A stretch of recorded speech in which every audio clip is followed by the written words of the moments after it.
All right, let's talk about a topic that's going to make a lot of people upset. So I talk about it at all. I don't know. Okay, so every business owner will tell you this. And I know a lot of business owners. And the whole basis of this conversation will be that it's not that there isn't enough jobs available. It's that there isn't enough jobs available that people want to do. So the problem is that people don't want to work. And I know that's a difficult pill for a lot of people to swallow, but it's true. It's just the facts of life. Is that still a TV show? But here's the thing is that most of us know exactly what happened when, especially if you're a business owner, you know when COVID, just want to avoid the censorship, hit, and people didn't want to work because they were getting a check. So they would rather sit at home and get paid instead of go to a job and get paid maybe a little bit more, but not enough to incentivize them to actually work. So for us, if you look at any type of business, every single business owner that I know would take an employee on if that employee could bring them more work or more revenue or more sales or more customers, however that looks like. But the thing is that people don't want to be in sales and they don't want to put in that effort that could offer rejection.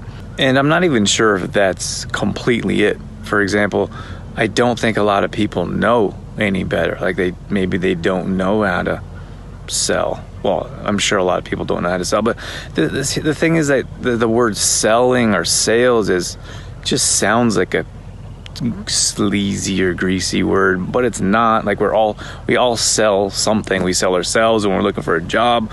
Our kids are selling us on when they're trying to get some candy or go out with their friends. Like it's a thing. Like we're always selling. We're either buying or we're selling. And I think in most cases people are buying, not selling. But if more people learned how to sell properly, like for example, they're not polite and kind and considerate. Like just be a regular human being and you can be good at selling. but the thing is I don't think people want to be. But at the same point, again, I could come back to not knowing how to sell. But I don't think not knowing something is a good enough excuse to not do it.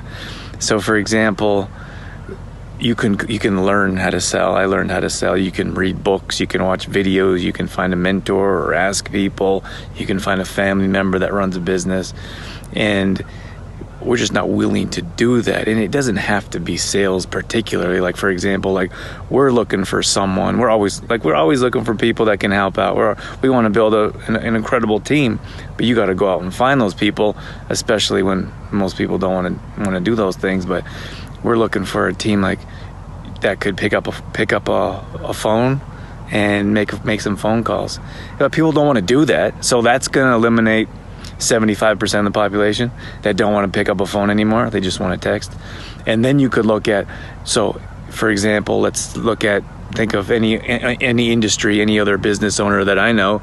If they would take any employee, any type of employee or contractor, subcontractor, however you want to run it, as working on commission. So if you say we're looking for someone to make calls, you lose 75% of people.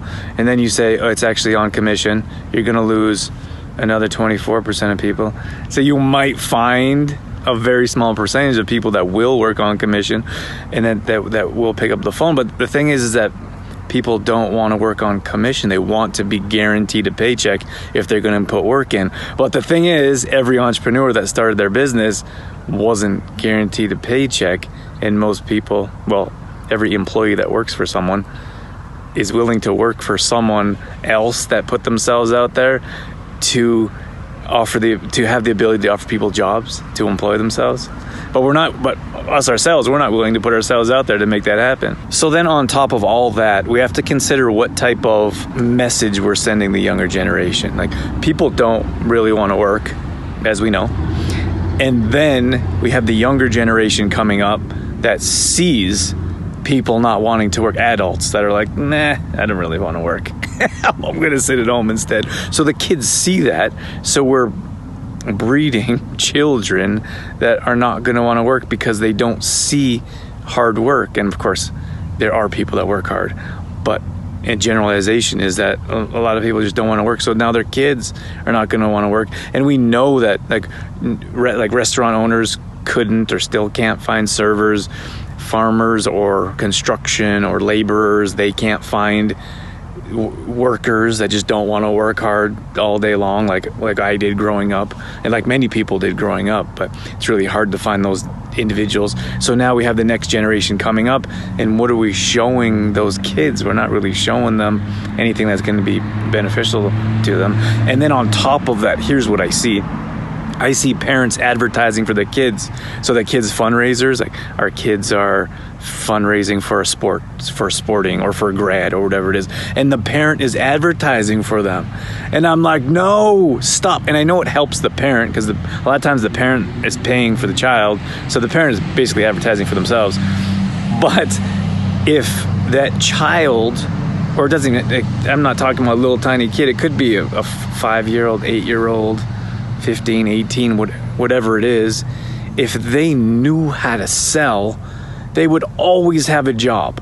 They would always have a job for the rest of their life if they were taught how to sell at a young age. And like I said, when I say sell, I don't mean like sleazy, greasy, slimy, try to take advantage of people. All I'm saying is that if they were taught how to have a product and then have a regular communication with someone, regular conversation, whether that's on the phone, text, in person, messenger, whatever it is, if they were taught how to do that at a young age, they would always have a job. So why not teach them that instead of taking that away from them and saying, I'm going to do it for you? Teach them at a young age how they can create a sale.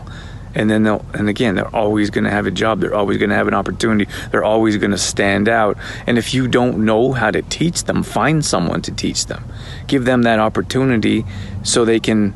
And I mean, I'll throw this out to our audience. If you have a child and you don't know how to write a script for them, if you don't know how to teach them how to knock on a door, you can stand on the sidewalk and get them to go to the door and knock on the door and give them a script. It's very simple. I'm so-and-so. I'm raising money for this. Would you like to buy one? Would you like to help support us?